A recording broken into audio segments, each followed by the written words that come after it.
Praise lord అండి, అందరికీ వందనాలు. ఈరోజు మన వాక్య భాగం ఏంటంటే సామెతలు 1వ అధ్యాయం 1వ వచనం.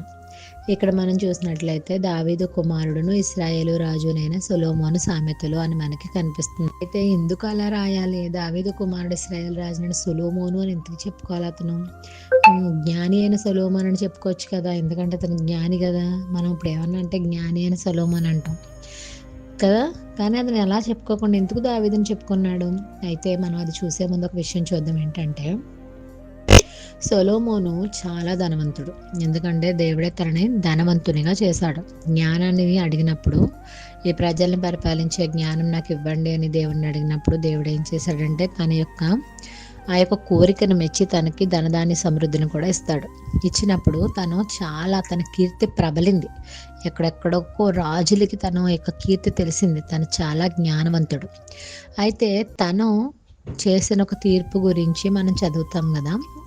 ఆ తీర్పు మా యొక్క టెక్స్ట్ బుక్లో నేను చదువుతున్నప్పుడు నేను చదివాను, ఇంగ్లీష్లో ఉండేది. అదేంటంటే ఇద్దరు వారి యొక్క బిడ్డలతో ఒక ఇంట్లో నివసిస్తారు, ఆడవారిద్దరు.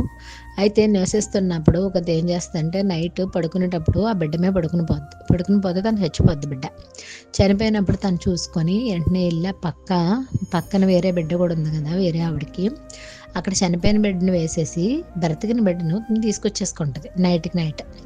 అయితే పొద్దున్న లేసి అయ్యో నా బిడ్డ చనిపోయిందని అటువైపు పక్క వ్యక్తి ఏడుస్తుంటే ఆ బిడ్డకి తెలుస్తుంది కదా, తల్లికి తెలుస్తుంది కదా బిడ్డ ఎవరి బిడ్డ ఏంటని.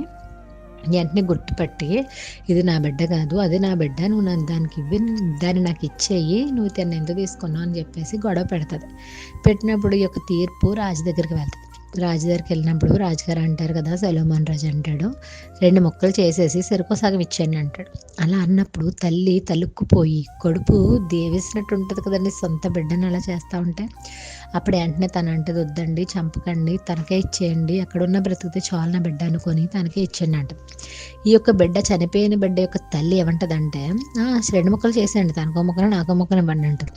అప్పుడు వెంటనే జ్ఞాని అని సొలొమోన్ అంటారు కదా, ఇదే అసలైన తల్లి, ఈ బిడ్డ తల్లి తినే అని చెప్పి తనకి బిడ్డనిస్తాడు. ఈ యొక్క స్టోరీ ఇక్కడ దాకా వచ్చింది. తన ఎంత జ్ఞానం ఎక్కడో ఇజ్రాయేల్, నేను నా టెక్స్ట్ బుక్లో చదివానంటే తన యొక్క కీర్తి చాలా ప్రదేశాలు ప్రబలింది. అయినప్పటికీ దావీదు కుమారుడిని ఎందుకు చెప్పుకుంటున్నాడు?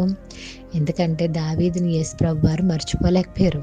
మనం చూస్తే దావీదు రాజులు పరిపాలిస్తున్నప్పుడు ఈ రాజు దావీదు వంటివాడు, ఈ రాజు దావీదు వంటివాడు కాదు, ఈ రాజు దావీదులాగా యథార్థంగా ప్రవర్తించలేదు, ఈ రాజు ప్రవర్తించాడు అని ప్రతి రాజులు వస్తున్నప్పుడు రాజుని ప్రతిసారి కూడా దావీదుని గుర్తు చేసుకుంటాడు. ఎందుకంటే దావీదు వంటి రాజు ఎవరు లేరు. బైబిల్ గ్రంథంలో మనం చూసినట్లయితే బత్షెబ విషయంలో తప్ప దావీదు ఏ విషయంలో కూడా పాపం చేయడు, బైబిలే చెప్తుంది. కాబట్టి అంత మంచి పేరు వేసుకున్న వ్యక్తిని తన తండ్రిగా చెప్పడానికి గర్వపడుతున్నాడు కదా.